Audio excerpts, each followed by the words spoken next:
أليس هذا شعورنا أحيانا حينما تأتينا البلاءات، حينما نقف مكتوفي الأيدي، نرى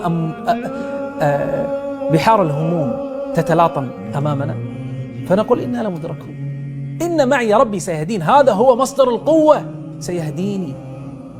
كيف؟ لا أعرف، لكنه سيهدين، سيفتح طريقا ولو من قلب المستحيل.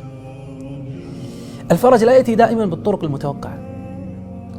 أخرج من عقلك الضيق حلول الله جل جلاله الواسعة. الله جل جلاله الواسع، من أسمائه جل جلاله. لم تأتي سفن لإنقاذ موسى عليه السلام وقومه، ولم يهلك الله عز وجل فرعون بزلزال. جاء الأمر إلهي، اضرب بعصاك البحر، انفلق البحر فكان كل فرق كالطود العظيم. تخيلوا الطريق الذي كان هو رمز هلاك فرعون هو نفسه الطريق النجاة لموسى عليه السلام. هذه رسالة لنا: لا تقنطوا من رحمة الله، إن فرجه قد يأتي بطريقة لم تخطر على قلب بشر. الله إذا أراد شيئا هيأ أسبابه، فتح أبوابا من حيث لا نحتسب.